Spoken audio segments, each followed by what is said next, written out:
Hello les copains, j'espère que vous allez bien. Excusez-moi, bienvenue dans ce nouvel épisode dans lequel on va causer un petit peu méthode de dessin. Pourquoi? Parce que j'avais déjà fait, alors il y a très longtemps, j'en parle à peu près tout le temps dans mes vidéos, mais j'avais déjà fait des vidéos un petit peu plus précises là-dessus sur ma façon un petit peu de travailler, qui est en couche, hein, principe de fonctionnement en couche. Pourquoi je vous parle de ça? Parce qu'en fait je reviens de festival, j'étais en festival ce week-end, ça s'est super bien passé et tout, c'était super. Mais surtout en fait j'ai discuté avec pas mal de personnes qui dessinaient aussi, et à chaque fois ce qui m'énerve, ce qui revient souvent, c'est ça, moi j'y arriverai jamais. Ou des trucs comme ça. Alors c'est hyper flatteur et en même temps pas du tout, parce que c'est gentil quoi, c'est super gentil, mais en fait si, parce que c'est vraiment juste, à chaque fois j'explique que c'est du sport, c'est juste de la mécanique, au bout d'un moment le dessin, c'est juste de la mécanique et de l'envie. Et bien sûr qu'il y a un petit peu de méthode derrière ça, parce que mais j'ai essayé de mettre au point, d'affiner ma méthode de travail pour vous montrer que en fait, juste en observant et avec une méthode juste en couche légère, moyenne et foncée, on arrivera forcément à quelque chose. Ce sera pas forcément ce que vous voulez à la base, parce que la plupart des personnes avec qui je discute de méthodes de dessin, on va mettre en place en même temps que je cause, histoire que vous ayez quelque chose à regarder. La plupart des gens avec qui je discute de méthodes de dessin, je me rends compte qu'ils veulent souvent du dessin réaliste, ils veulent l'interprétation, c'est vrai qu'elle vient après, ce qui est logique, hein, enfin pas forcément du dessin réaliste, mais concrètement, ils veulent reproduire ce qu'ils voient. Ce qui est logique, hein, ce qui est logique. On passe tous par cette méthode-là au début. C'est tout à fait normal, hein, il n'y a rien de méchant là-dedans. C'est bien pour ça, enfin moi par exemple personnellement j'ai commencé à dessiner avec Dragon Ball et tout ça, et je dessinais du Dragon Ball. En l'occurrence j'ai dessiné du Toriyama. Je dessinais vraiment que ça. Et du coup il m'a fallu pas mal de temps. J'ai commencé, j'avais 13 ans à peu près. Et il m'a fallu pas mal de temps pour me décrocher de ça, et puis pour commencer à affiner mon style, et puis pour commencer à vraiment travailler ce que moi je voulais faire. Il m'a fallu en fait mes premiers projets, hein, à partir du moment où on commence à se dire je vais créer mon propre perso, je vais faire ma propre histoire, ma propre BD, mon propre univers. À partir de là, forcément, c'est un cheminement logique qui va vous amener à, c'est simple, soit je continue de copier, ce qui n'a aucun sens, soit je me dis, ok, on garde les inspirations, mais on va créer quelque chose qui nous appartient. Et c'est à partir de là, en fait, c'est à partir de là. Donc pas mal de gens aussi pendant le festival me disaient, oui, mais comment t'as fait pour trouver ton style et tout ça? Je faisais, mais j'ai rien fait, en fait. C'est juste qu'au bout d'un moment, si vous voulez, entre guillemets, j'allais dire travailler professionnellement, c'est pas forcément ce que je veux dire, mais voilà, si vous voulez réaliser quelque chose, un projet, une BD, que ce soit professionnel ou non, que ce soit amateur ou pro, au bout d'un moment, vous allez forcément vous retrouver devant le truc de dire, bon c'est bien, là pour l'instant j'ai dessiné que du Dragon Ball, qu'est-ce que je fais? Est-ce que je continue à faire du Dragon Ball? Et il y en a qui le font, hein. Il y en a qui continuent à faire exactement du Dragon Ball et tout ça, et qui le font très bien, et c'est un choix. Après, bon, chacun son truc. Moi, je suis pas forcément pour, mais vraiment chacun son truc. Ou alors, on se dit, voilà, non, je vais garder mes inspirations. Par contre, il faut que je trouve, il faut que j'ai ma patte, il faut que je peaufine le truc. Et à partir de là, ça va venir. À partir de là, parce que au-delà des inspirations que vous avez, vous allez mettre vos idées. Vous allez mettre vos idées, vous allez mettre votre point de vue, que ce soit dans l'histoire, que ce soit dans les dessins. Vous allez, excusez-moi, peut-être de temps en temps glisser un hommage ou deux. J'ai des exemples en tête, mais il me faudrait que je ressorte les BD, donc ça va pas aller. C'est super agréable, il y avait des BD, il y avait un certain, je crois que c'est Mikhail Rybalchenko, si je dis pas de bêtises, bref, qui a fait une petite BD chez Akileos, je sais pas où il en est d'ailleurs, parce que j'ai pas vu de tome 2, on s'en fout, bref, mais du coup, dedans, il y a une certaine page, je me suis dit, putain, c'est marrant, ça me fait penser à du Bernie Wrightson, ce truc. Et en effet, on s'est vu en festival, et je lui ai dit, on est d'accord que ça c'est un hommage, il me dit, ouais, carrément, et tout ça.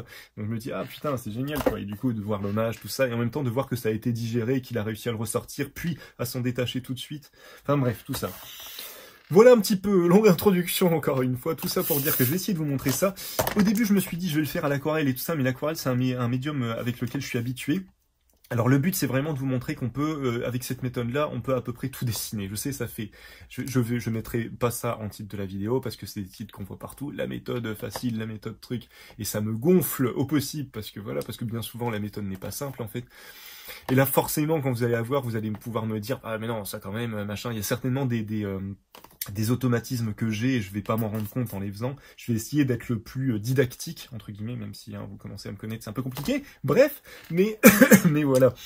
Je disais tout ça pourquoi, je ne sais plus. Et donc oui, je voulais faire à l'aquarelle, et au final, je me suis dit, je vais partir sur du feutre. C'est des outils que j'ai pas trop l'habitude d'utiliser. J'utilise beaucoup du feutre à alcool pour de la dédicace. Et surtout, en fait, en dédicace, je vais assez rapidement, parce que je fonctionne comme ça. Je fais une couche vraiment brouillon, assez chargée et tout ça, où je vais prendre le maximum de mes repères, faire avec une couleur claire. Après, je vais faire, généralement, je prends des couleurs et je fais du remplissage un peu partiel pour créer un petit peu de lumière. Si vous voyez, si vous allez bref, sur mon compte Instagram, vous verrez, j'essaierai de vous les mettre en image pour vous montrer de quoi je parle, et dans la vidéo.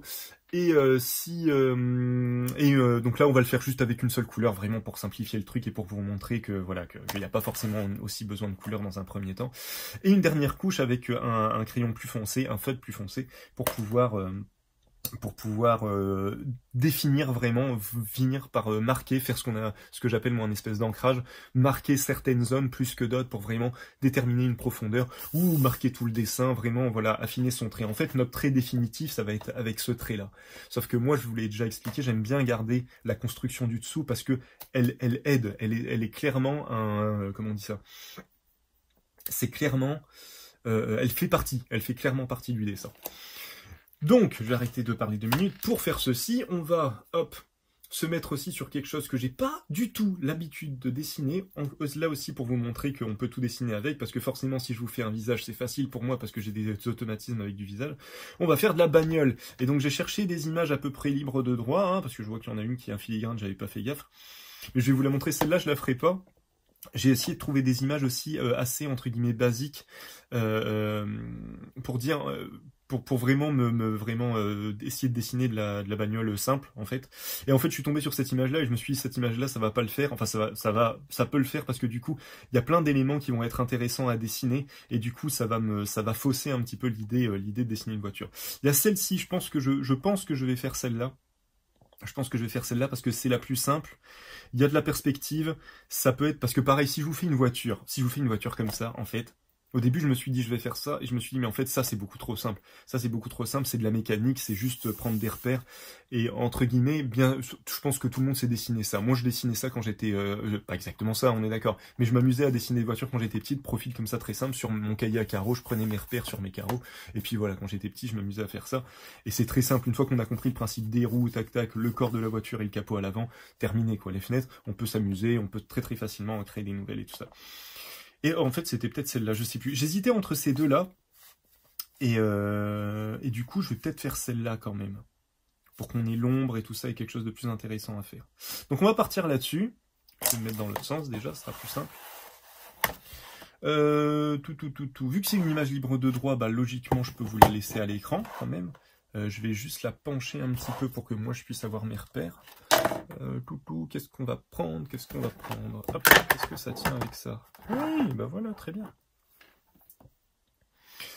Bref, voilà, j'essaye d'expliquer rapidement et de me mettre à dessiner rapidement.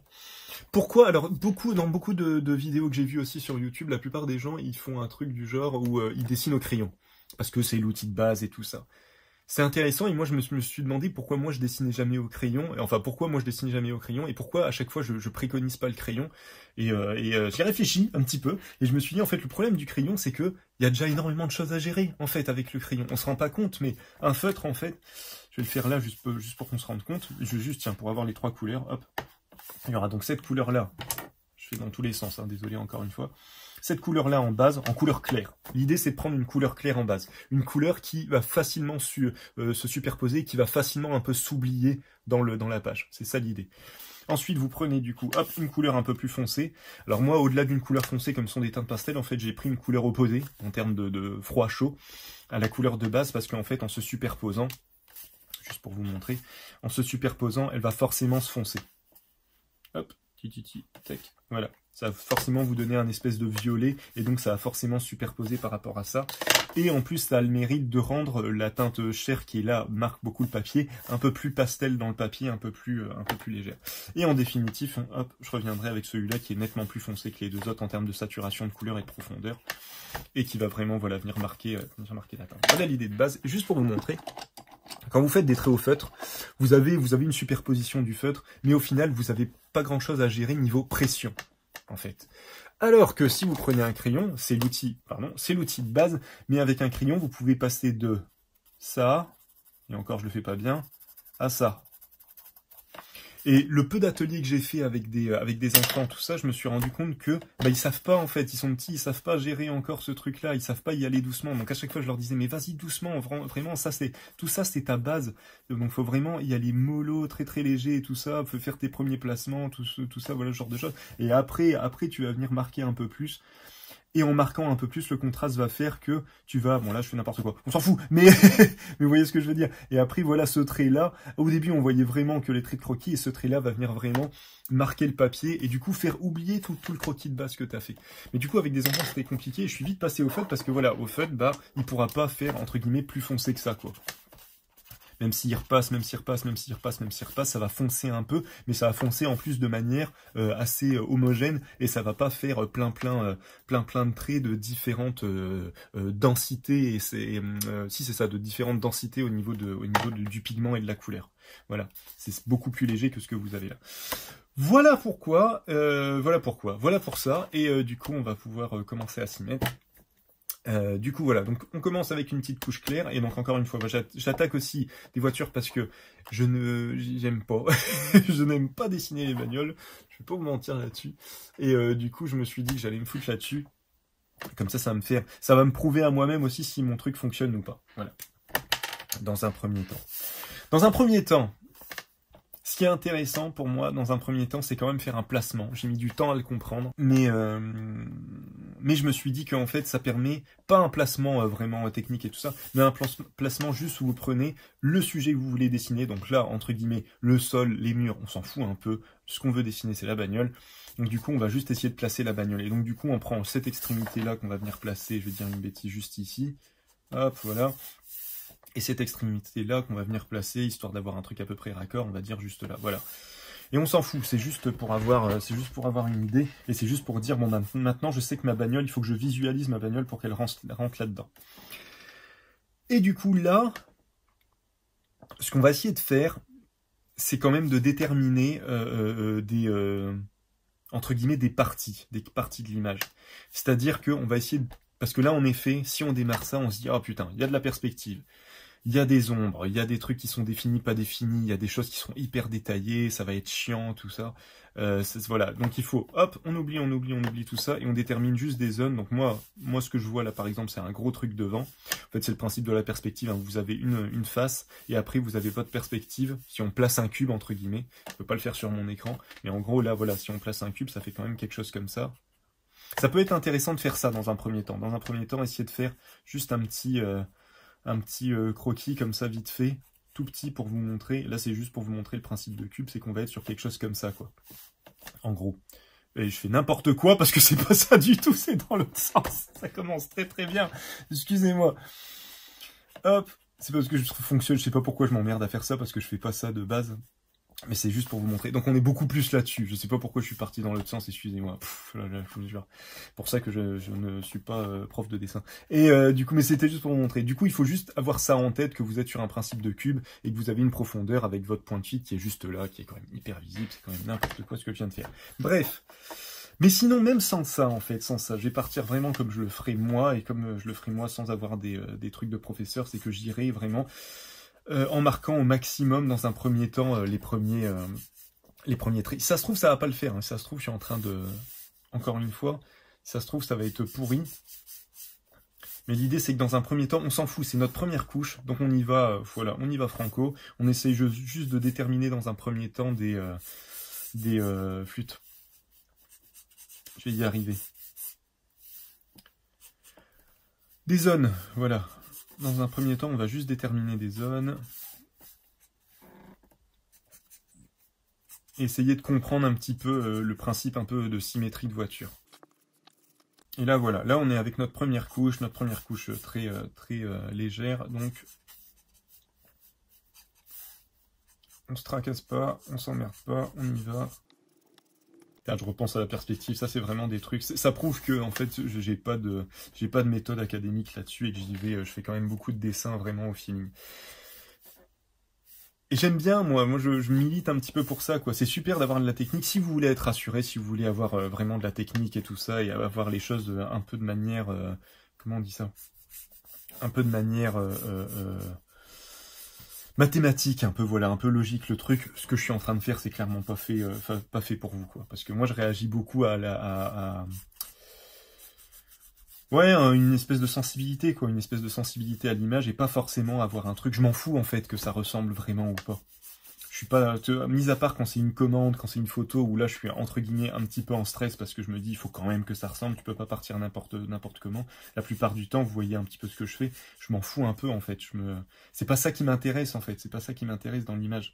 Encore une fois, si j'ai envie de faire quelque chose où on reconnaît, je sais pas moi, l'acteur, le truc, tout ça, je fais une photo, je retravaille une photo, je lui donne un petit côté un peu voilà où j'ai géré de la lumière. C'est un taf, hein, c'est un taf de photographe et c'est très bien et il n'y a pas besoin de rentrer dans des trucs trop complexes quoi. Donc là voilà, enfin bref, là vous prenez vraiment des repères. En fait là ce que vous êtes en train de faire c'est de prendre des repères. Vraiment moi là j'y vais vraiment un petit peu comme ça vient. Certains vous diront qu'il fallait d'abord faire voilà tout le fond et tout ça. Chacun sa façon de fonctionner. Et voilà, je vous montre, j'y vais vraiment comme un barbare, c'est vraiment histoire d'avoir des repères, quoi, encore une fois. Et après, je vais commencer à visualiser certaines choses, c'est-à-dire que je vais me dire, une fois que j'ai mes premiers trucs un peu bancals qui sont installés, mais qui sont quand même là, je vais commencer à me dire, ok, par exemple, là, le début du capot, il démarre à peu près au milieu de ce qu'il y a ici. Donc j'essaye de garder ça. Pourquoi? Parce qu'en fait, si vous n'avez pas, pour que le dessin il ait une cohérence, si la cohérence en fait vous l'avez pas là, où vous vous dites bah là par exemple j'ai merdé, cet espace là si je le calcule bah il est beaucoup plus long par rapport ici qu'ici, on s'en fout. Dans ce cas-là, gardez la cohérence dans votre dessin. Dites-vous juste bah voilà, certes ça c'est plus court mais je m'en fous parce que mon capot il démarre là, donc il doit démarrer là. Voilà, je sais pas si j'explique bien le truc mais c'est un peu l'idée. Et après voilà, là j'ai essayé de faire j'allais dire la fenêtre, c'est pas la fenêtre, oh mon dieu, ça prouve que je ne conduis pas. La vitre, la vitre de devin. Hein, voilà. Alors après, bien sûr, si vous voulez quelque chose de clean, de vraiment avec un beau trait et tout ça, c'est pas non plus la bonne méthode. Mais là, ce que je veux vous montrer, c'est que ça m'énerve les gens qui arrêtent pas de dire ça, je saurais jamais le faire, ça, j'y arriverai pas. Bah, commencez déjà par faire ça et vous verrez qu'au fur et à mesure, ça va venir tout seul. Et après, encore une fois, c'est vrai que ça dépend de ce que vous voulez faire. Si vous voulez un dessin hyper réaliste, hyper léché et tout ça, bah ouais, moi j'avoue que ça m'intéresse pas. Et je veux aussi montrer qu'il n'y a pas que ça, quoi. Il n'y a pas que ça. Il n'y a pas que le dessin hyper technique, hyper léché. Moi, je connais beaucoup par exemple, de peintres et tout ça, qui refont de la bagnole et qui la refont, mais d'une manière tellement plus, entre guillemets, intéressante. C'est mon point de vue, hein, après, hein, c'est mon point de vue. Moi, je trouve ça beaucoup plus intéressant. Bref. Pareil, là, on le voit pas, mais voilà. On essaye de visualiser un peu la bagnole et on se dit, bon, ok. Une bagnole, il y a 2 roues au minimum, il y a 4 roues, mais les 2 roues de devant, il y en a une qu'il faut quand même qu'on voit un petit peu en transparence, donc je me dis instinctivement, si ça se trouve je fais une erreur, qu'elle doit être là. Et là c'est pareil, la bagnole elle est sur le sol, donc forcément, hop, ça doit être à peu près au même niveau, tout ça doit être à peu près au même niveau, pour qu'on comprenne bien. En fait, ce que j'essaye de faire, c'est un peu synthétiser aussi tout ce que j'ai chopé en vidéo YouTube récemment, notamment, je vais vous en reparler encore, mais de Yann Roberts. J'essaye de synthétiser tout ça, où lui, son idée, c'est de dire on est souvent en stress devant ce qu'on doit dessiner, parce que sauf quand on a l'habitude de dessiner ce qu'on est en train de dessiner, mais sinon on se dit oulala, il y a tellement de détails, il y a tellement de choses que j'ai envie de refaire dans cette image que je sais pas par où commencer, et ça va pas aller, et puis je vais pas y arriver, et on démarre le dessin dans un espèce de mood un peu voilà quoi, un peu... Ah vous voyez par exemple là j'ai pas été assez loin, bah c'est pas grave, je rectifie.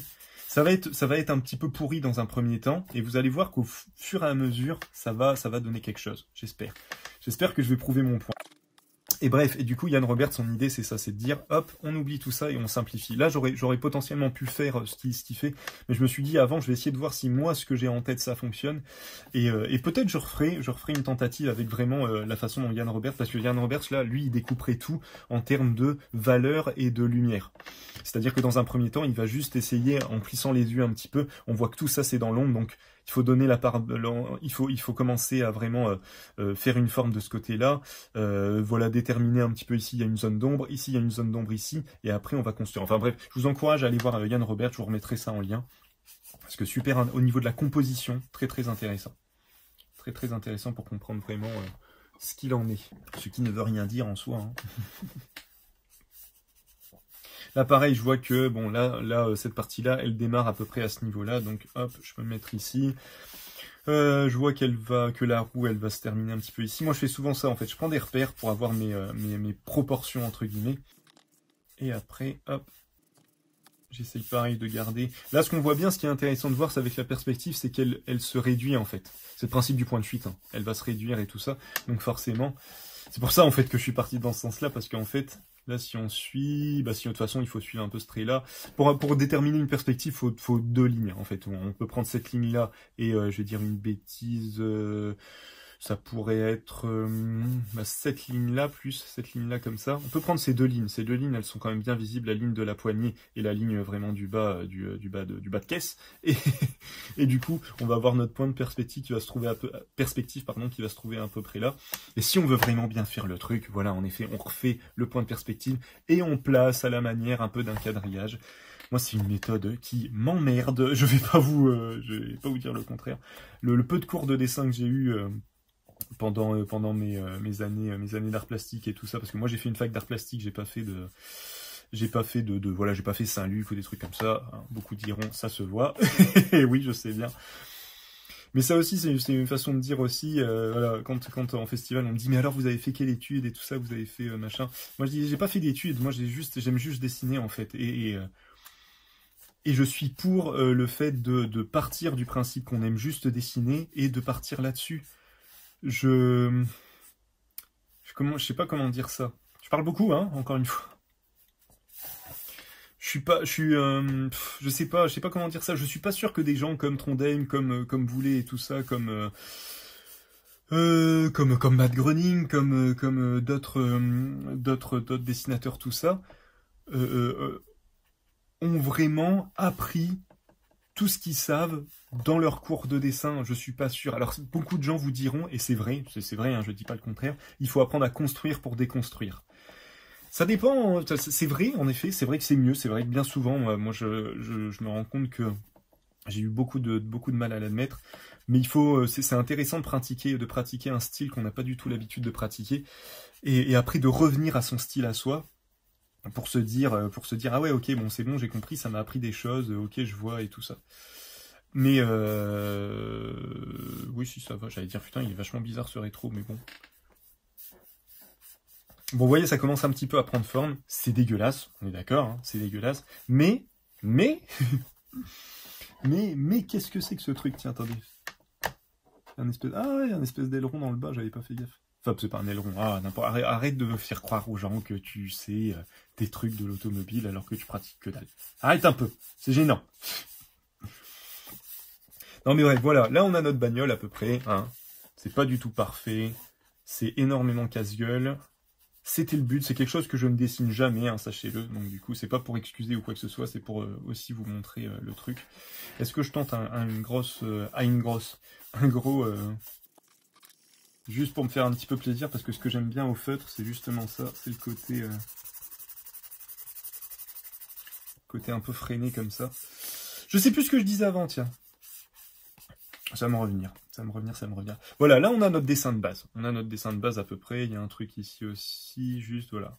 On a fait à peu près les détails. Là, ce que je vais faire, c'est une première partie déjà remplissage avec ça, pour pouvoir déterminer des ombres. Parce qu'au-delà de ça, au-delà de votre dessin, qu'il soit bon, qu'il soit pas terrible comme ici, ce qui va vraiment être intéressant après, c'est la profondeur que vous allez donner, qui va potentiellement pallier au fait que votre dessin il est un petit peu bancal.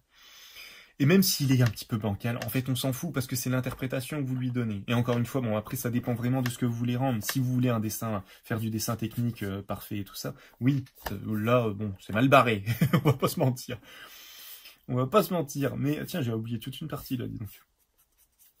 Mais si vous voulez juste, voilà, vous prouver dans un premier temps à vous-même que vous pouvez dessiner une bagnole et tout ça. Alors bien sûr, oui, j'ai oublié de le dire, cette méthode-là que je suis en train de vous donner quand même, elle ne marche qu'avec une référence photo, hein, bien sûr.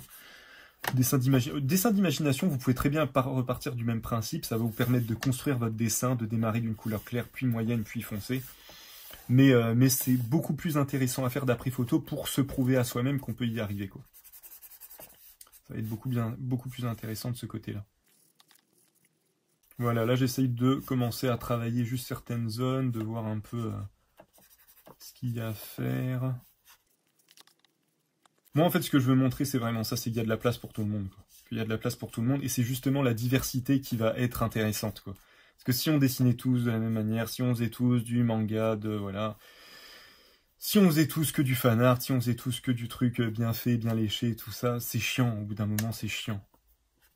C'est chiant, et moi, de plus en plus, maintenant, les trucs un peu trop léchés, c'est sympa, mais j'aime bien les trucs où on sent quelque chose, on sent qu'il y a eu un truc un peu différent, quoi, une espèce de vraie interprétation de la personne. Parce que si c'est juste pour faire mécaniquement la même chose, oui, c'est maîtrisé, c'est super, mais on s'emmerde, pardon, mais on s'emmerde. Hein, voilà, je le dis. Non, mais bref. Après, voilà, c'est encore une fois, c'est juste mon point de vue. Bon, allez, on va passer au bleu. Je pense qu'on a assez charcuté cette pauvre bagnole avec ça. On va passer au bleu. Là, vous sentez bien que on dirait un dessin de première année. Voilà, certains vont dire ça, que c'est vraiment... voilà. J'en suis conscient, hein, j'en suis tout à fait conscient. Mais j'en ai rien à foutre, déjà, dans un premier temps. Premier temps, je m'en fous. Mais alors... ah, attendez, c'était juste ça. Ce qui va être intéressant, c'est qu'en fait... Là, ce qui est intéressant, c'est que je me dis, là, le fond est noir, on a cette espèce de quadrillage, et comment rendre cette espèce de quadrillage de manière assez simple, c'est de faire un fond, hop, avec la couleur claire, en fait, on va tout faire avec la couleur claire. C'était où? C'était là, hop. Et je vais venir avec le bleu, puis le noir, faire un espèce de pseudo-quadrillage, vous allez voir, ça va à peu près le faire, logiquement, si je vous dis pas de conneries. Et à la fin, je vais me rendre compte que ça ne marche pas du tout. Ce qui est possible. Alors. Par contre, on va redémarrer avec celui-là. On va peut-être redémarrer du fond, en fait. Là, voilà. Là, avec cette deuxième couche, on va commencer vraiment à essayer de construire un petit peu. On va essayer ajouter avec cette seconde couche, pas quelque chose de définitif, on va rester un petit peu, voilà, y aller un petit peu franco, quoi, mais tout en ayant cette envie voilà, d'essayer de construire, d'affiner un petit peu le trait, quoi. Et là, voilà, ce qui peut être intéressant, comme on a une référence photo, c'est vraiment d'essayer de déterminer la lumière et voir un petit peu ce qui est foncé, plus foncé, moins foncé. Essayer de déterminer ça, ça peut être intéressant. Pour oublier un petit peu le sujet, et puis ne voir vraiment ne voir que des valeurs, en fait. Hein. C'est un peu ça l'idée. Encore une fois, je teste avec vous. Hein. Si ça se trouve, ça va pas le faire. C'est possible aussi. Et là, je me rends compte que je suis encore parti dans entre guillemets, un max de contraintes, parce que c'est un sujet que je maîtrise pas du tout. Ce sont des feutres que j'ai un peu pratiqués, mais qui sont pas si... que j'aime bien utiliser, mais en termes de dessin un petit peu fini et tout ça, qui sont pas si ouf que ça, mais qui vont être... Ça va être intéressant, du coup, de voir un petit peu ce que ça donne au niveau du rendu. Comprenez-moi bien, si j'arrive à quelque chose d'intéressant avec ça, ça veut dire que si je le fais à l'aquarelle, ce sera encore mieux. Si je le fais flûte, ça va peut-être me donner envie de faire des bagnoles, en fait. Hein. Ça va être décisif, quelque part.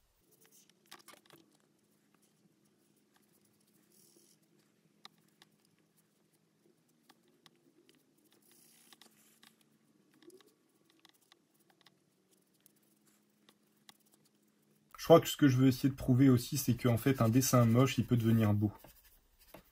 C'est ça, en fait, surtout que j'ai envie de prouver. J'ai envie de me prouver à moi-même. Et en fait, c'est à chaque fois que je dessine quelque chose et que je vois que ça part un petit peu mal, je me dis, ah putain, ça va être intéressant. Ça va être super intéressant, du coup, de voir si j'arrive à le faire remonter.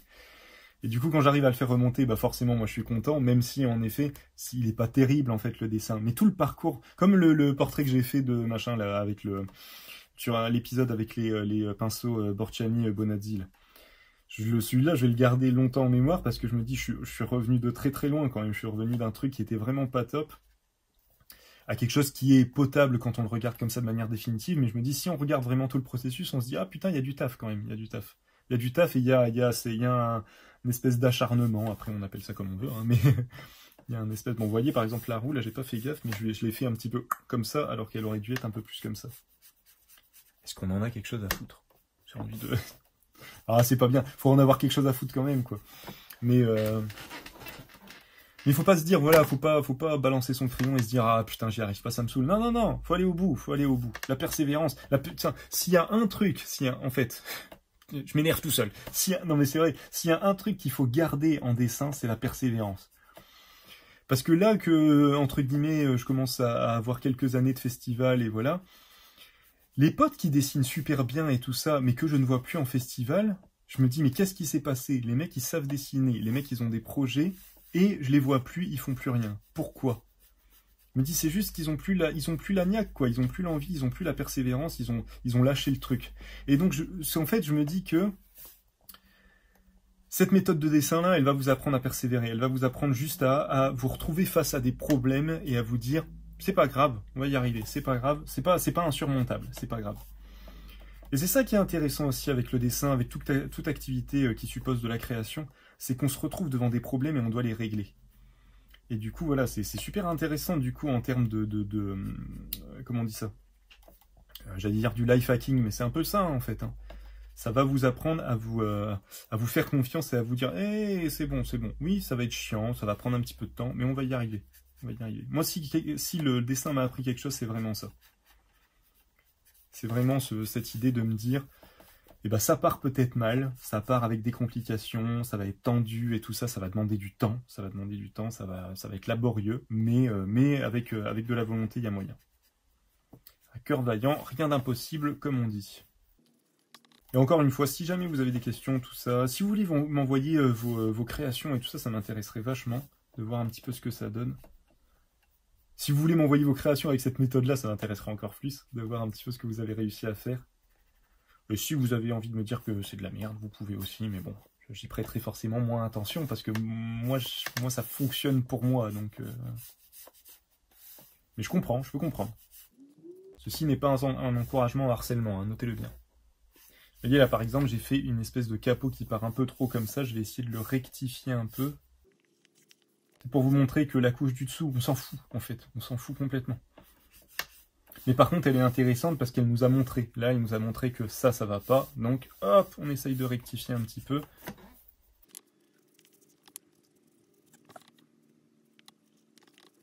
Et donc ouais, je parlais des amis dessinateurs qui dessinent bien et que je vois plus en festival, qui ont arrêté, que je vois plus du tout de création d'eux aussi. Mais tu vois, j'allais dire.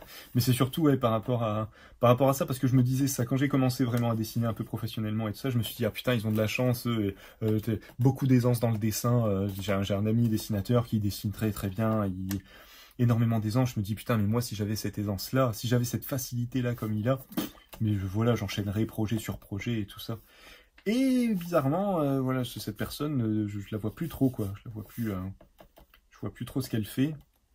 Et puis, à part le nombre de potes de fac d'art plastique qui touchaient vraiment en dessin, où quand tu les vois, tu te dis, ah, mais pour eux, c'est bon, c'est tout tracé, il n'y a aucun problème, ça va. Et en effet, les contrats ont commencé à venir et tout ça, et puis pareil, tu les vois plus. Donc tu te rends compte que bon, c'est pas juste une histoire de savoir bien dessiner, c'est vraiment une histoire de trouver du plaisir là-dedans, quoi, de trouver du plaisir, de pas se perdre dans trop de travail, et pas assez de plaisir, quoi, tout simplement. Et ben voilà, en fait, c'est tout ce que je voulais dire. Bon, regardez, là, moi ça comme au début, alors quand j'ai fini la première couche, ça me plaisait pas du tout, parce que énormément de choses manquaient. Là, même si la perspective est dégueulasse, même si ça fonctionne pas, je trouve qu'il y a quelque chose, je trouve qu'il y a un petit truc. C'est pas fou, mais le processus un peu qui m'a amené de cette couche un peu sale à cette couche-là, je me dis que la dernière couche va vraiment être intéressante pour venir vraiment marquer la fin et donner quelque chose donner une vraie interprétation, quoi, un peu de vie, quoi, je trouve que c'est un peu vivant et du coup ça me plaît. À partir du moment où c'est vivant, ça me plaît. Phrase que vous pouvez appliquer dans beaucoup de situations. Les machins. Les nécrophiles n'aimeront pas cette citation. Voilà. Regardez là, une bonne grosse zone bien sombre. Ce qui est sympa avec les S-Notes, quand je les avais, c'était un des premiers tests que j'avais fait sur ce carnet, le premier test d'ailleurs. Ce que je trouve sympa avec ces feutres, c'est qu'ils ont, on a l'impression qu'ils s'essoufflent, qui sont en fin de vie, alors que pas du tout. En fait, c'est juste que quand on les frotte très très rapidement, beaucoup de feutres font ça. Mais ceux-là encore plus quand on les frotte. Excusez-moi, je perds ma voix. Quand on les frotte très très rapidement, en fait, on a ce côté un peu freiné que moi j'aime beaucoup, qui donne beaucoup de dynamisme et beaucoup de vie, je trouve, au dessin des filles. Donc vous voyez, voilà, là j'essaye d'être entre guillemets plus précis, tout en sachant que voilà, que c'est pas la couche définitive, donc je peux encore me permettre d'y aller un petit peu comme j'ai envie. Ce qui est intéressant aussi, c'est que cette méthode-là, elle va vous permettre de venir vous marquer votre patte sur le dessin, comme vous allez dans un premier temps y aller comme un barbare. Et du coup, après, vous allez dessiner, vous allez décider un peu de, bah, ça je le garde, ça je l'enlève, ça je le gomme, ça, enfin je le gomme façon de parler, je le fais passer en dessous. C'est ça aussi qui va être intéressant. Moi là, de plus en plus, j'essaye de laisser des blancs dans mes dessins. Que j'ai tendance à faire ça, justement, j'ai tendance à facilement faire ça, à remplir. Et des fois, en fait, de laisser toute une partie du dessin respirer, ou de faire un aplat de couleurs sur un dessin, ça fait tellement, ça contraste tellement bien, ça apporte tellement plus de profondeur, on dirait vraiment un truc en plus, quoi. Comme si on rajoutait, c'est le sucre dans le yaourt, quoi. Comme si on rajoutait, ah putain, je dis, ah mais oui, c'est juste un petit truc, mais putain, comment ça change tout, quoi. C'est, voilà. Enfin bref, hein. Je me perds, les amis, je me perds. Regardez notre quadrillage, on va essayer de commencer à le bosser un peu. Vraiment, basiquement. Mais là, hop, l'avantage de ce feutre, on prend la partie fine. Et là, pareil, enfin, moi, je m'emmerde pas à faire un trait nickel et tout ça. J'essaie juste de suivre un minimum un genre de parallélisme. Ouais, bah, vite fait le parallélisme. Hein. Vous pouvez constater par vous-même. Ce qui va être intéressant aussi, c'est des choses que là j'ai pas beaucoup fait, c'est de donner quand même une texture un peu différente, qui va venir apporter un peu plus de matière au dessin, quoi. Ça c'est intéressant, de travailler des patterns, faire des trucs en effet en croix, faire des trucs, c'était quoi moi ce que je fais souvent c'est de faire des trucs comme ça, hop. Bon là c'est pour vraiment du gros pattern, quoi, mais dans l'idée faire des trucs un peu comme ça, faire du zigzag, voilà, ça peut être intéressant aussi de travailler des ombres de cette manière-là. Ça permet justement d'y ajouter un peu sa patte. La patte ça peut être ça aussi, hein. La patte d'un dessinateur ça peut être, ça c'est pas que ça, mais ça peut entrer dans la patte d'un dessinateur d'avoir un espèce d'automatisme de pattern qui revient souvent. J'ai pas d'exemple en tête là, mais bah, cela dit, Mignola, ce qui définit vraiment son style, c'est ces grosses zones d'ombre, ces gros carrés cubiques d'ombre qu'il met dans ses dessins. Ce qui définit un peu ce qu'il fait, c'est ça quand même. Sachant que ce qui définit vraiment ce qu'il fait, c'est qu'il travaille qu'en lumière en fait, Mignola. Donc là voilà, là où j'avais fait une espèce de grosse tache bien dégueulasse, là, bah là j'essaye d'affiner un peu plus, de faire un rond. Faire des espèces de petites zones d'ombre que j'ai juste ici, vite fait, hop. Bon, ce qui va jouer aussi, c'est d'avoir un beau contraste au niveau des couleurs, hein, aussi. Si vous utilisez des feutres ou de l'aquarelle ou je ne sais quoi d'autre.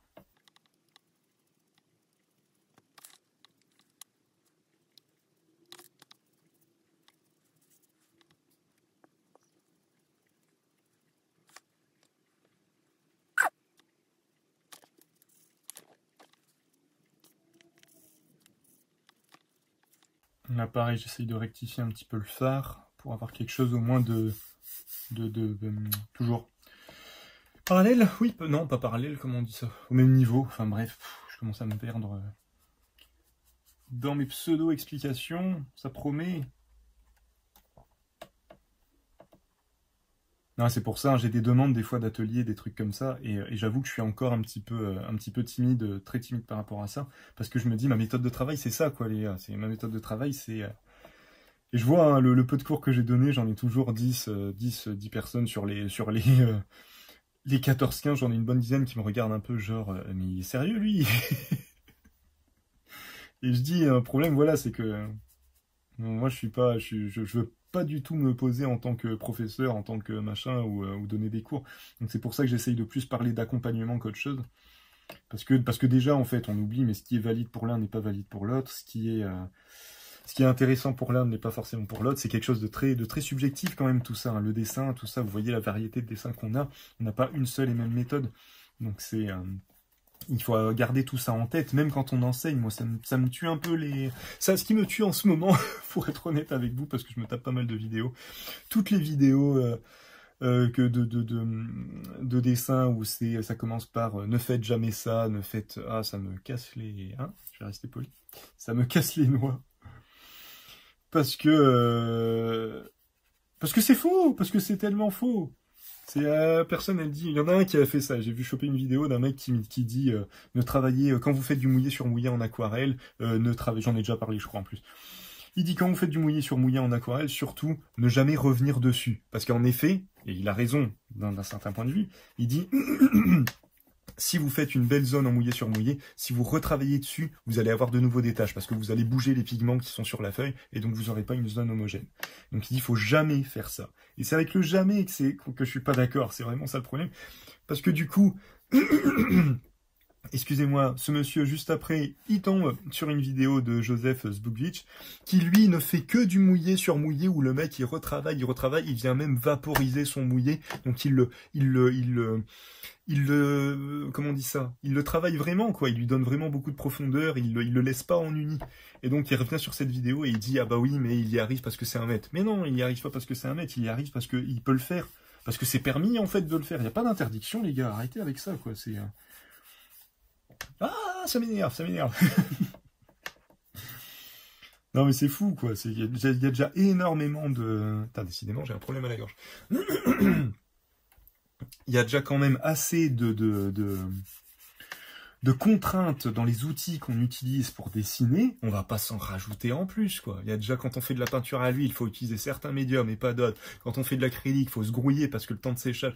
Et ça va, les gars, on a déjà assez de contraintes. Quand on utilise de feutre, eh ben, on peut pas faire de zones vraiment unies, il faut quand même le travailler d'une certaine manière. Arrêtez de vous rajouter des choses en plus, c'est déjà bien, là. C'est déjà bien compliqué comme ça, hein, c'est bon. Oui, je m'emporte, oui.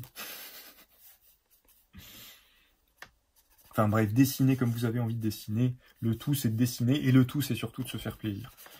C'est vraiment... Et il faut quand même se mettre un petit peu de contrainte, mais essayez toujours, moi c'est ce que j'essaye toujours de faire, essayez de transformer la contrainte en challenge, en défi. C'est ça qui est intéressant, c'est de se dire, est-ce que je vais y arriver? Qu'est-ce qui va ressortir de tout ça? Qu'est-ce qui va faire que ça va fonctionner? Bon, j'ai un peu chargé en bleu là, on oublie presque le... Mais c'est pour vous montrer, regardez, on voit quasiment plus que le bleu, et tout le croquis du bas, j'aurais dû faire des photos. J'ai pas pensé, c'est pas grave. De toute façon, vous verrez au fur et à mesure de la vidéo, toute la flûte. Qu'est-ce que je voulais dire? toute la première zone de croquis, et tout le croquis en fait a complètement été effacé par cette nouvelle couche. Vous voyez, alors pareil, on n'est toujours pas sur quelque chose de probant, mais on est sur quelque chose que moi je trouve personnellement intéressant. Intéressant au niveau de la construction, au niveau de ce qu'il en ressort, au niveau voilà du dynamisme, du côté un peu assuré. Moi j'aime bien, je suis beaucoup plus intéressé, j'oublie que c'est une bagnole et je suis beaucoup plus intéressé par certaines zones du dessin que par le dessin en soi. Parce que je m'en fous un peu des bagnoles aussi. Bon là avec cette couche-là, cette dernière couche, on va essayer d'affiner vraiment le truc et de venir vraiment ne marquer que les zones qui sont assez foncées. Parce que là, on a une référence photo. Si jamais vous n'avez pas de référence, que vous faites ça avec un personnage aléatoire, j'allais dire n'importe quoi, que vous avez créé ou voilà sans référence, ce qui va être intéressant, c'est vraiment de déterminer ce que vous auriez fait avec un ancrage. Donc ça va être le contour des yeux, des contours, en fait, tout simplement. Donc c'est ça l'idée.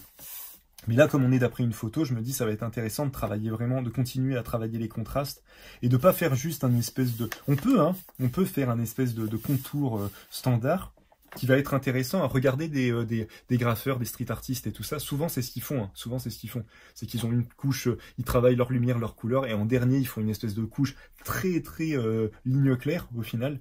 Très ligne claire, très Tintin, si on y réfléchit un petit peu, et qui va suivre le dessin et qui va donner ce côté un petit peu, comment on dit ça, un petit peu cartoon, un petit peu street art, un peu voilà quoi, cet effet-là. Donc encore une fois, tout est permis, c'est juste ça dépend de ce que vous voulez, et puis après il faut essayer, hein. Il faut essayer. J'avais dit, on va essayer de pas trop faire le contour, mais je le fais quand même. fait, ce qui m'emmerde avec les bagnoles, c'est que c'est beaucoup trop, je vais dire un truc, c'est guindé, quoi, en fait. C'est pas le bon mot que j'utilise, mais ça me fait penser à ça. C'est tellement un petit côté à la fois mou et rigide, qui fait que on a l'impression qu'on peut s'amuser et qu'on peut faire un petit peu ce qu'on veut, mais très vite, la réalité nous rattrape, et très vite, on se rend compte que, bah non, ça marche pas, en fait. Et on passe très vite d'une voiture à peu près bien à un chamallow. Et là, si je m'intéresse qu'au sujet, ouais, j'ai quand même l'impression d'avoir fait un chamallow. Excusez-moi. Hein. Alors, un très beau chamallow, quand même. Attention. Chamallow avec du corps. Bon, voilà. Chamallow de compète, quoi, quelque part. Mais un chamallow, quand même. Un marshmallow, comme diraient, j'allais dire nos amis canadiens, mais pas du tout. Je sais, voilà. Je sais pas qui dit ça. Une belle vitre, hein. On a une belle vue.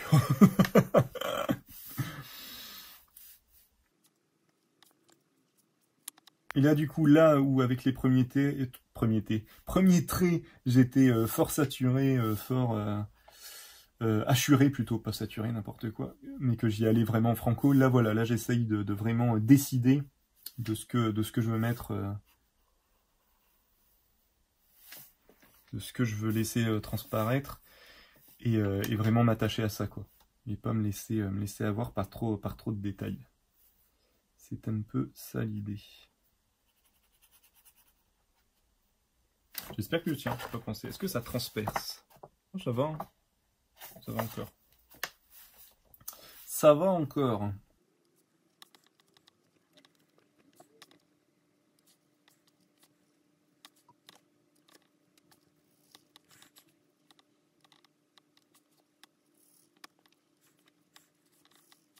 Oui, là aussi, cette zone-là, elle n'existe pas du tout, en fait. Elle est vraiment complètement noire, mais je trouvais sympa de laisser quand même, comme on a forcément, si on réfléchit un petit peu quand même à la matière, on a le côté bombé de l'apport, donc je me dis, il peut y avoir quand même un petit élément de couleur, en fait, à cette partie-là, et venir vraiment cerner le reste, le contour, pour marquer ce côté un petit peu bombé.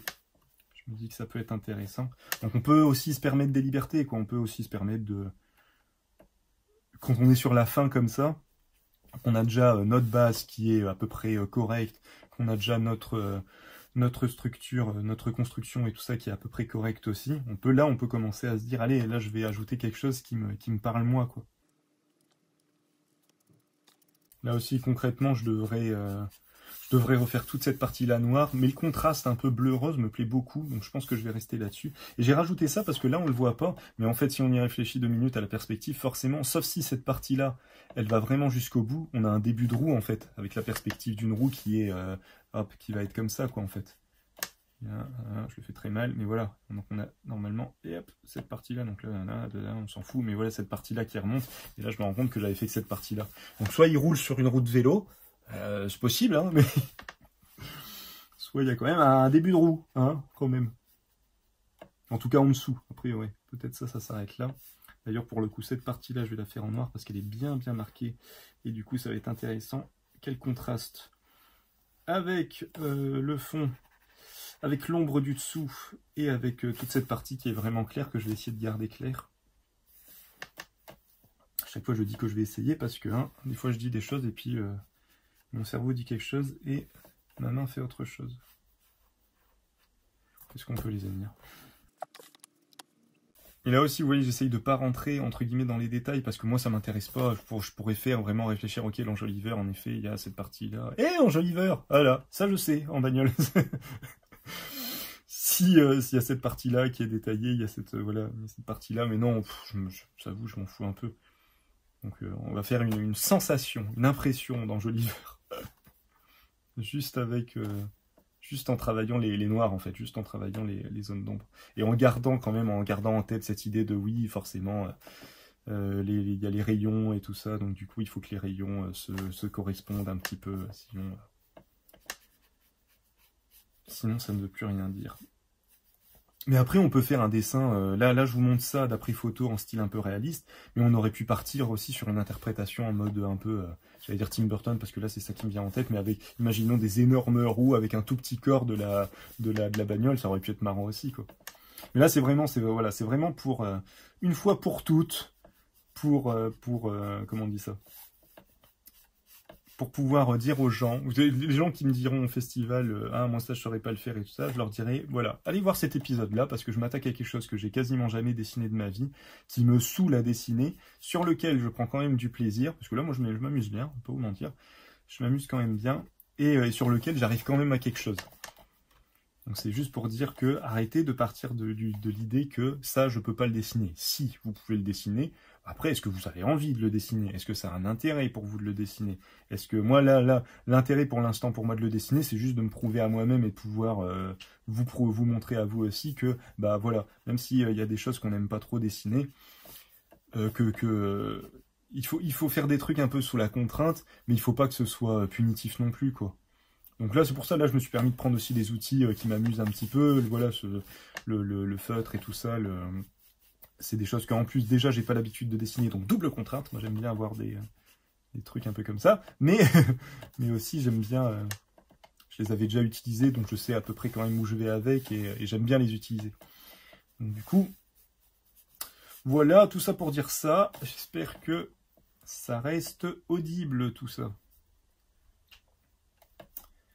N'est-ce pas? Bon, on n'est clairement pas parti pour une carrière chez Audi, hein. De designer chez Audi. Bah quoi? Comment ça, elle marche pas, ma bagnole? Je comprends pas. Mais... Et en démarrant cette vidéo, je m'étais dit, je l'ai pas pris en référence, mais je me suis dit, ah, je vais me faire une vieille bagnole. Parce que ça, pour le coup, ça me plairait de savoir, entre guillemets, dessiner...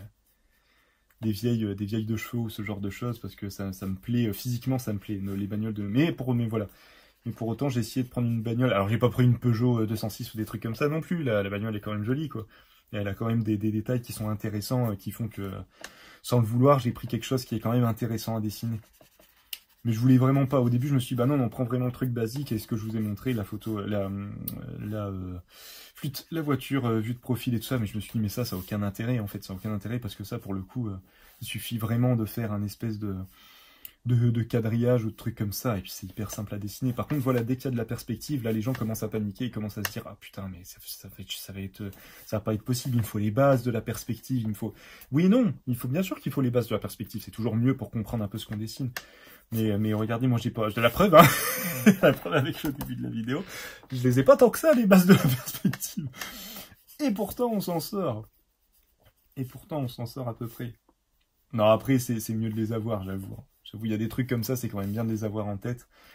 Ne serait-ce que pour pouvoir réfléchir son dessin après, quoi. C'est quand même intéressant. Bon. Là, ouais, putain, le foirage de début de vidéo, il était beau quand même.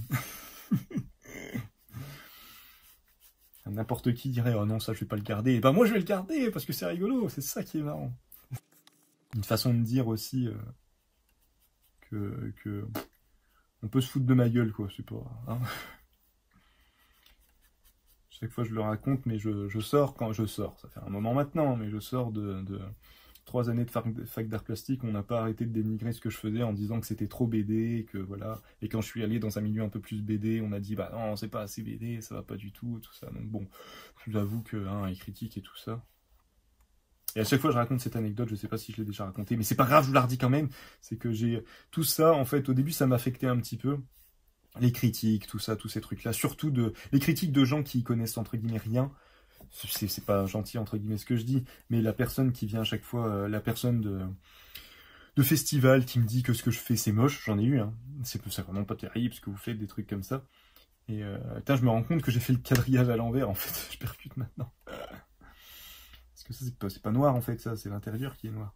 Du coup si je fais ça, ça va pas aller. Oh, quoique, on peut essayer, juste pour s'amuser, tiens. Pour vous montrer encore que tout est récupérable les copains, tout est récupérable. Et je disais quoi, je ne sais plus. Les gens en festival, les gens en festival qui viennent vous voir et qui disent ah, ce que vous faites c'est moche et tout ça. Je fais oui, c'est bien. C'est un avis, ils ont le droit, c'est tout à fait. T'as le droit de dire que t'aimes pas, il n'y a pas de souci et tout ça. Moi je ferais mieux, machin. Ben, pas de souci, faites-le, il n'y a pas aucun problème là-dessus. Et ça je m'en fous un peu parce que je me dis on vit pas dans le même monde entre guillemets quoi. Et moi, ces gens-là, la plupart du temps, ce sont des gens aigris, donc j'avoue que j'ai plus de la peine pour eux qu'autre chose, parce qu'ils disent ça, ils disent moi je ferais mieux, Il y en avait un comme ça, je lui avais dit, bah écoute, bah vas-y, tu dessines, file-moi ton Instagram et tout ça, comme ça je vais suivre un petit peu ce que tu fais, et puis du coup, potentiellement, je pourrais apprendre des choses et tout ça, ça va être intéressant, tout ça. Jamais un dessin, jamais vu un dessin de cette personne-là. Donc bon, vous voyez, c'est... voilà, déjà ça, donc voilà. Machin. Et par contre, j'étais affecté quand forcément c'était des professeurs et tout ça qui me disaient ça va pas du tout ce que tu fais, t'y arriveras pas, ça va pas le faire, voilà, très punitif, très en mode très décourageant. Et un coup, ça m'a saoulé, un rendu de partiel ou je sais plus quoi, d'art plastique, soit je sais pas si on dit partiel, bref, un rendu d'art plastique, je me suis dit, j'avais fait, oui, d'accord, ok, je vais faire autre chose, et puis dans ma tête, je disais, ouais, bah fuck, je vais faire un peu ce que j'ai envie de faire, parce que c'est moi qui l'ai décidé, c'est tout. Et au final, quand je lui ai rendu le truc, j'avais fait un truc massif, avec une 50aine de portraits et tout ça, et elle me dit, ah, t'as bien fait d'aller au bout. Et puis à ce moment-là, j'ai fait, ouais, mais en fait, tu dis de la merde. Je dis, mais tu te rends pas compte, quoi. Je lui ai pas dit, hein, je lui ai pas dit forcément, parce que c'était ma prof, on se tutoie pas déjà. Mais, mais en moi-même, j'étais là, mais faut vraiment pas prendre en compte faut prendre en compte ce que les gens disent, mais faut vraiment pas se sentir affecté ou quoi que ce soit. Il y a toujours un peu d'intérêt, de choses intéressantes hein, dans ce qui est dit, mais il faut vraiment pas tout remettre en cause et se dire... Bon bref, ça je vais arrêter parce que j'en ai déjà parlé dans pas mal de vidéos, mais ça revient souvent. À chaque fois que je reviens de festival, ça revient parce que j'ai toujours Là, moi j'ai rien eu à ce festival-là, mais j'ai toujours des amis qui sont un petit peu dépités parce qu'ils disent « Ah, j'ai rien vendu » ou des trucs où il n'y a pas beaucoup de gens qui sont intéressés. Ouais, est-ce que toi, t'es content? Est-ce que toi, t'es content de ce que tu fais? Est-ce que toi, voilà. À partir de là, si toi, t'es content, quelque part, je me dis, il y a un petit effet... prophétie, j'aime bien dire ça aussi, prophétie autoréalisatrice. Hein. Si toi t'es content, ça se verra, ça va se voir que t'es content de ce que tu fais. Mais si tu fais des dessins en étant toujours en attente de dire est-ce que ça plaît, est-ce que ça plaît pas, et je dis ça, je fais partie de ces gens-là. Hein. Mais souvent j'essaye de me recadrer un peu et de me dire hey, sois content de ce que tu fais, sois content de ce que tu fais, déjà ce sera déjà pas mal. Ce sera déjà pas mal. Hein, voilà, bref. Hein. J'y parle un peu trop, excusez-moi.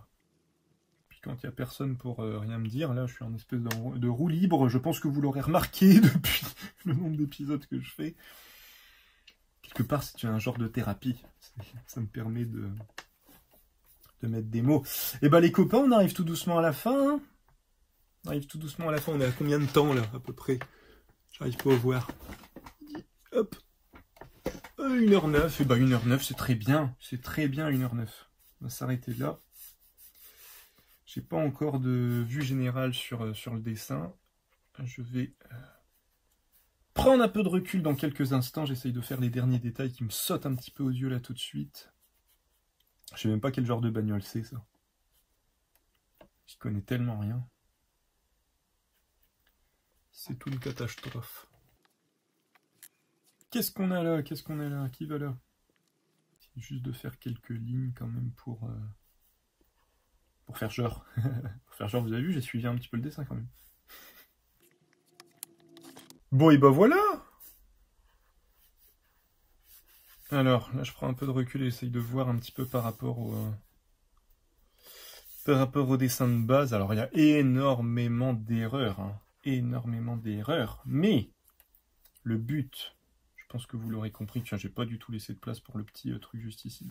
Le but de cette vidéo, c'était vraiment de vous montrer que même si on se dit j'y arriverai pas, et ben on y arrive. Et c'est ce que je disais au début de la vidéo, on va pas arriver à quelque chose qui sera voilà, hyper satisfaisant. Mais on a quand même quelque chose, qui est pas si déconnant que ça, qui est quand même intéressant d'un point de vue dessin. Par rapport à la ref, j'ai oublié ça, je voulais juste faire ça. Par rapport à la ref de base, il y a énormément d'erreurs, il y a énormément de choses qui vont pas. Et c'est là que ça va être intéressant, c'est que du coup, ce dessin-là, faut le garder, il faut voir tout ce qui va pas, il faut voir que voilà que les repères qui ont été pris, j'ai eu beau prendre au moins les repères de placement, je les ai pris, ça y a pas de souci. Ça a été. Par contre, les repères avec la perspective, ils vont pas du tout. Là, on a quelque chose de droit, alors que là, on devrait être un peu plus sur un truc comme ça. Il y a énormément de choses qui vont pas. Ça, c'est beaucoup trop relevé, en fait. Ça, j'ai pas fait gaffe, j'aurais dû le baisser un peu plus. J'aurais dû le faire un peu plus comme ça. Et puis, il y a pas mal d'autres choses, hein. Les roues qui sont beaucoup trop petites, voilà. Mais la question, c'est ça. La question qu'il faut se poser, c'est est-ce qu'on... Là, moi, si je me dis, moi, dans ma façon de travailler, dans ce que je fais d'habitude, là, moi, ça, j'en suis clairement pas satisfait. Parce que si je devais oublier la perspective, oublier la référence, et juste me dire, bah voilà, est-ce que ça, potentiellement, j'en sais rien, moi, je le mettrais en vente, je l'exposerais. Non, ça, je l'exposerai pas.